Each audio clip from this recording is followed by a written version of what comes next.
Imagine this. A guy says, I'm most frequently attracted to females, and it's most all of the time. I'm attracted to female physiques, frames, not male, masculine body types. He says it's a 90% effect. He says, I don't care about societal disapproval of homosexuality and bisexuality. It's the fact that if it's a 90% factor, I'm attracted to female bodies, female physiques. It's like, think of voluptuous. He likes female anatomy 101 in his sexual pursuits. His endocrine chemicals agree with heterosexualism up to 90% of the time. He says it's not because of societal disapproval. It's because it's minimal. It's negligible because I'm much more frequently attracted to females. And when I'm attracted to a female, it's usually stronger than that. It's usually stronger than that guy I was attracted to in my chemistry class, or my physics class, or my other science class. Says junior high school. He says, no, get this. I don't get. It's not because a cartoon blank passage in the Bible. Leviticus, say remain non-kind. No. It's not because of Sunday school. No. He's like, get this. I don't want to pursue it because I'm up to 90% of the time. He's now said up to 90% of the time. I'm attracted to other female bodies. Non-masculine frames, non-physiques. I am attracted to female physiques, frames. And I don't need a lens crafter's eye examination telling me that females are extremely beautiful. He says, I'll get to my situation in a moment. He says to his friend in the movie scene, I direct in 5 years, to 5 minutes, to 15 minutes. Look. He says, look, I'll deal with the other one in a second. I'll deal with the other situation I brought up. The one I brought up earlier. He says, look, to his friend Jonathan, he said, look, let's say his name is Tyler. Tyler says, look, I'm attracted to females up to 90% of the time. And when I'm attracted to a female, it's exceptional, it's much stronger than when I'm attracted to a guy, usually, unless it's a rarity. He says, it's negligible for me, because let's say his friend is like, yeah, I'm listening. Okay, it's negligible because I'm mostly attracted to females all the time. Okay, sideburn of that. What about someone that's attracted to males up to 80% of the time? They're attracted to females 20% of the time, but they go by the title of heterosexual. Because they don't want to deal with society's disapproval. They do not want to deal with society and societal disapproval.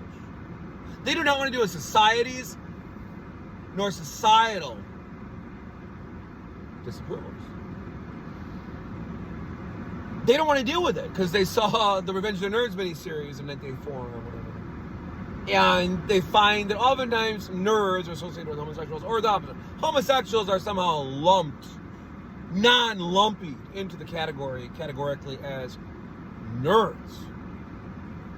How can a rock star also be a homosexual that was once categorized by Ivan Reitman as a nerd, or whatever director of that movie? Well, because homosexuals are rarely, if ever, rarely nerds. I don't know that many people that identify as gay and homosexual. Not that many. I've known a few. None of them read comic books. None of them wear pocket protectors. None of them are categorically, stereotypically in the nerd categories. No. That is nothing more than ridiculous.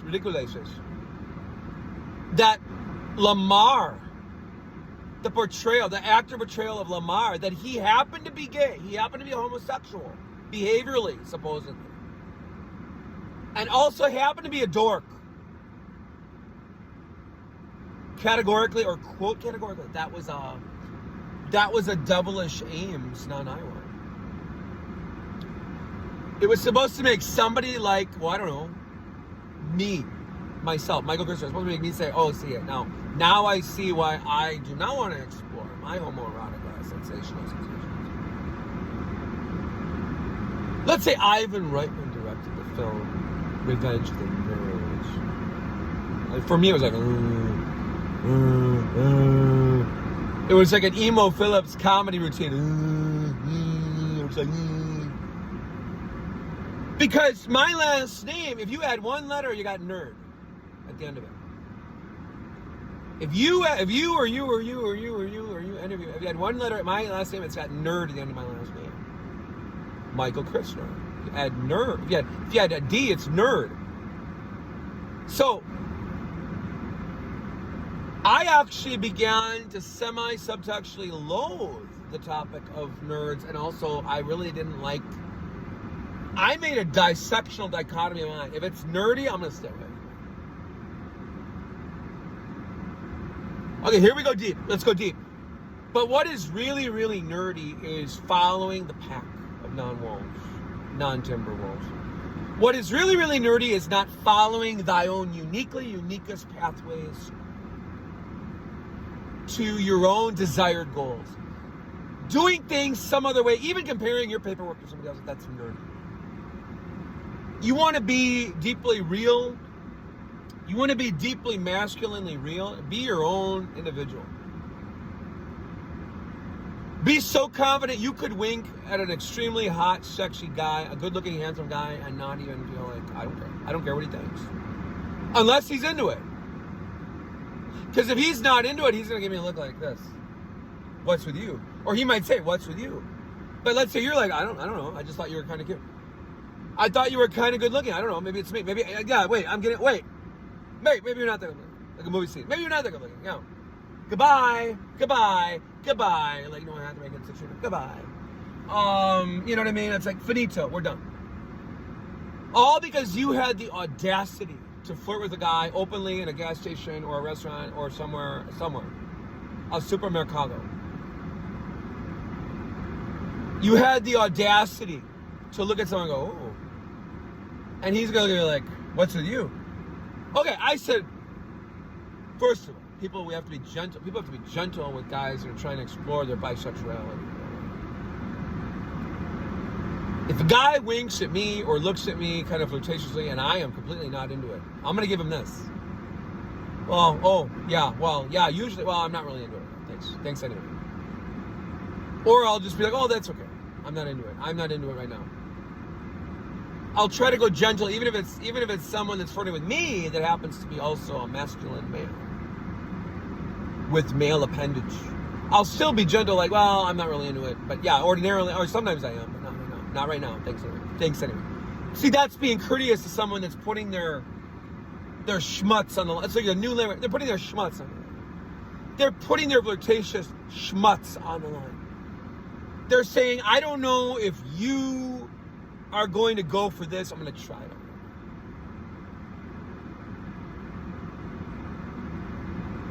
But if I flirt with a guy, like, kind of like, ooh, and he's like this. This is why people, they stop flirting outside of a homosexual gay bar. They stop flirting outside of a gay bar because men, heterosexual identifying men, or even heterosexual men that are completely that way, which is fine, right? If someone is like 100% straight as an arrow, that way, okay. I've yet to see it in my humble observation. I mean, I don't know. But I've yet to see, I'm just saying, but, you know, let's say they're 100% heterosexual. Right. In the same way, I'm at least 95% homosexually, or I'm at least 95% homoerotically awarely aware in that direction. It's more like a 99%. 1% of the time, that means once every several years, I might see a female, and I'm kind of like, whoa, I'm actually a little bit taken aback. Like, I don't know, I get a little awkward. Like, you know, remember like grade school or like junior high school, we got a little awkward around people that we were attracted to. I'd start walking on the balls of my heels. Like, ever walk on the balls of your heels? Because you're like, whoa, what's happening? What's happening to my body? I can't control myself. Like that song by the Ramones. We can't control ourselves. Now I'm walking on the balls of my heels because I'm just like, I'm attracted to someone. Ever have that? And you're not even that attracted. Like, why am I walking like a weirdo? Or you're like, why am I walking like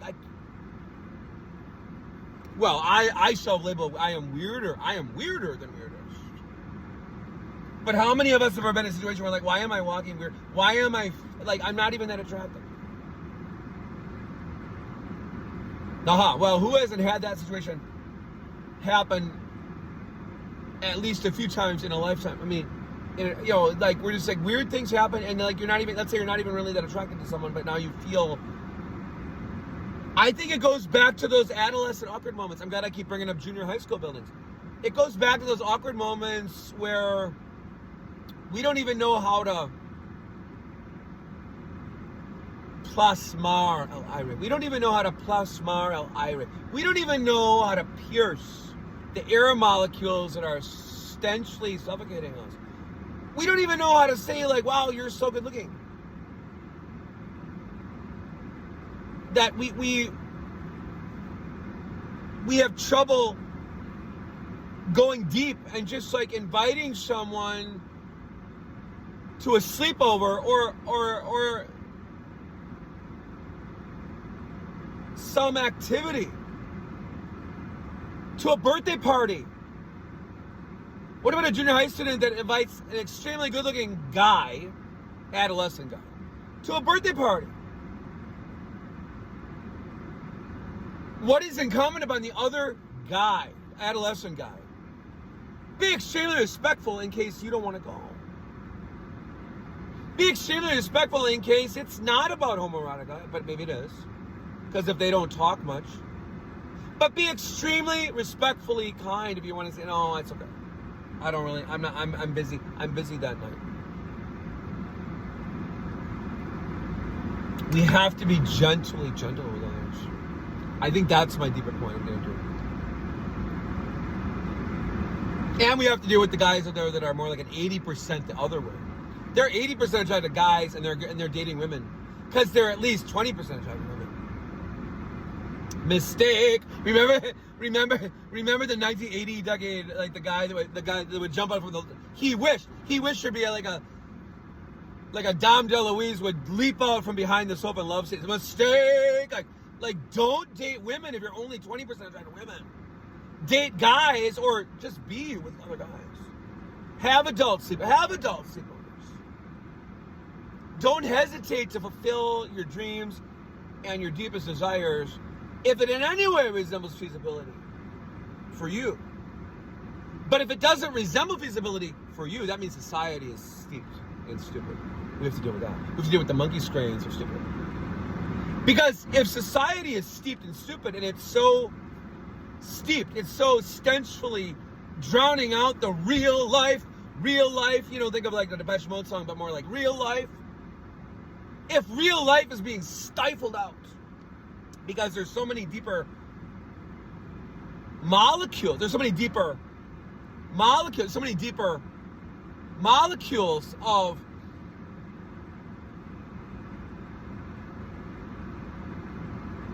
breathlessly wiping out what is already semi-preeclampted, it's difficult to broach topics. It's difficult to pierce the thin air.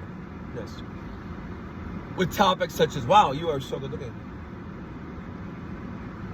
They don't allot time in high school buildings before class to go, wow, you are so good looking. Do you want to come over tonight for a sleepover? This is a Friday afternoon or a Friday morning, and you're going to your biology class. You want to get physical science with this guy. They don't allot time to be in your class to walk around and go, oh, do you want to come over to sleepover? You are looking really good looking. Ryan, Brandon is really hot. They don't allot time at the beginning of homeroom or study hall to go around and like talk to people and be like, do you want to come over? Do you want to hang out in a sexual sense? Do you want to hang out in a sexual sense? Do you want to sleep over at my house in a sexual sense? We'll sleep over. They don't make time for that.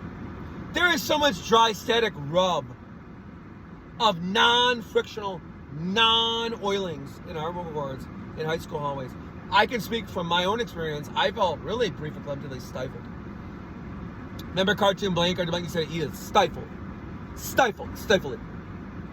it, Edith. There is so much stiflingness of vocal cord fluency. There is so much stiflingness of non-oilings that should be there. There should be oilings in the book courts. Because if I'm very attracted to someone else, and let's say he might be attracted to me, but there's too much monkey brainless in the strains, because he might identify with athletics, and that's probably why I would be attracted to him in high school hallways. Back then, I grew up at 1990 decade was my high school hallways. Mid-90s. But if in 1995 I say to someone, wow, you are so good looking, do you want to come over for a sleepover? He could give me a look like. Or even now in 2025, if I was in high school today, I get a look like, what's with you that you're so open with your homosexuality? He might say to me in a high school home or in a high school classroom. What are you so? Why is Michael so bisexually, homosexually confident? So not only do we need deep confidence, we have to fend off the wolves, non-Timberwolves of, why is Michael so confident? They say to me in a classroom, why is Michael so confident in his homosexuality, Professor Stevenson? Instructor, why is Michael so confident in his homosexuality? Professor Stevenson, listen up. Why is Michael so confident in his homosexuality? He's making us all uncomfortable in class. He's so homosexual over there with his earring and his eye makeup.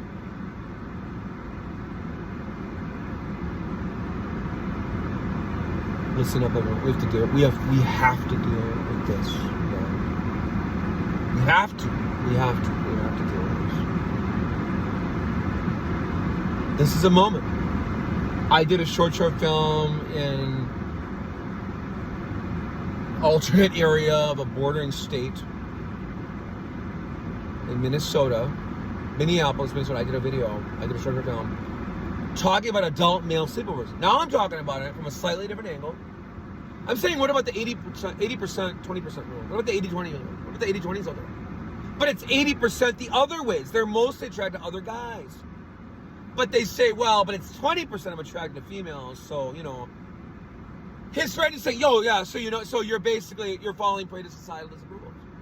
You're falling prey to sociology students' nonsense that they would avoid.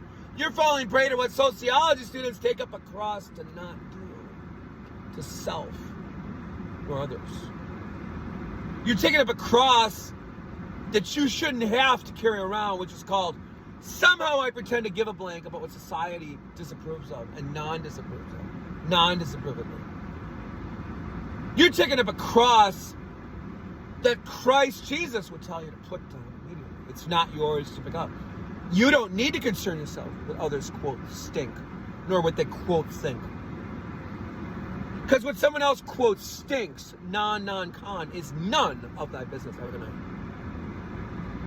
It doesn't concern you, the individual. In the rarest case of instances that it, quote, does, you're going down the wrong path already. Have a good night. Have a good night. Listen up. This is deeply serious. This is deeply real for me. I grew up in a small town. I'm going to say it's a small town in central Wisconsin. I was extremely pre-verklempt at vocalizing my feelings towards other guys in my high school building. I was extremely pre-verklempt remiss to say how I really truly felt in my soulful body about how I wanted to have adult sleepovers or more like adolescent sleepovers. I once had a young hunk. Well, we got along really well, didn't we? Didn't we? We got along really well. I made him laugh, and he enjoyed my sense of humor, and we got along. There was some sexual attraction. There was some endocrine chemical sparks. He invited me to get together and go roller skate or something, or come over to his house, I think. And I was so I don't know. I wasn't confident in myself. I missed out an opportunity to have a really good friend throughout all high school, and this was a junior high school, right? Well, let's try to make it right after all these years. Because I wanted to go to his house for a party or whatever it was. In other words, I don't remember what it was. It might have been a party. It might have been a sleepover, but I want to say I should have said absolutely. Because you actually resemble cool sparks. And I need people that are smart and intelligent and creative. And this place seems dry as dental toast does, doesn't it, Cartoon Blank? Doesn't it, Cartoon Blank? This place seems dry as dental toast does. There doesn't seem to be a lot of mental. There doesn't seem to be. No, it is mental actually, but there doesn't seem to be a lot of like creative, imaginative energy spark. Like we get along because I'm more. I'm more loquacious about like being humorous and like and Cartoon Blank. Let's say his name was David. Let's say Cartoon Blank's name was actually David. But I think he enjoyed my sense or sensibilities for humorousness at that moment. And he was sparking me to be even more silly. Because that's how much there was a sexual endocrine chemical sparked. So he invites me to a sleepover, let's say, or a party, and I said, oh, no, that's okay. Again, mistake. I wish the guy would have jumped out from behind the sofa lunches. Mistake. Or in the classroom. Behind the tables and chairs. Mistake. Behind the science lab materials. Mistake. You should go. You should explore making more friends. You don't exactly have a lot of friends in this building, Michael. Cartoon Blank. Let's call him David. David could have been my friend. Cartoon Blank could have been, let's call him David. David could have been my friend. Because we got along, he enjoyed my sense of humor. I enjoyed the fact he appreciated my sense of humor. What about masculine adult friendships, or let's say adolescent, where we appreciate each other's sensibilities? We appreciate each other's sense and sensibilities for humorousness as well. And I made the mistake of saying, oh, no, that's okay. I don't know.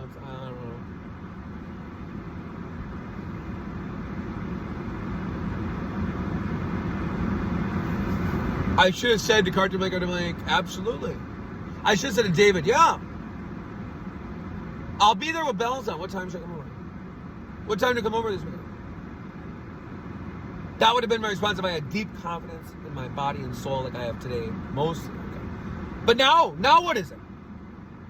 Now in the year 2025, what is now quote occurring is that no one has conscious awareness at all.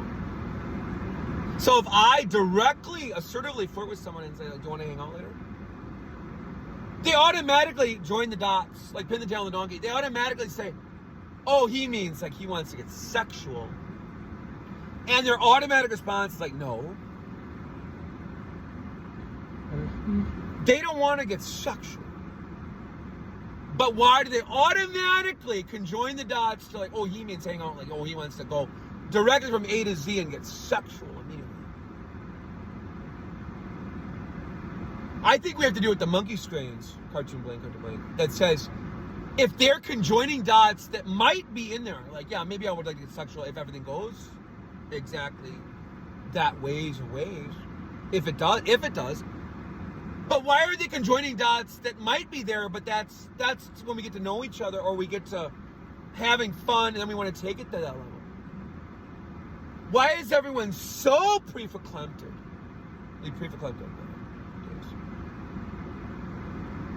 They will quote gladly conjoin those dots and say, oh, he wants to get started. No, I'm not in it. No, I'm not in it. No, I'm not in it. No, and I don't appreciate you categorizing me as homosexual.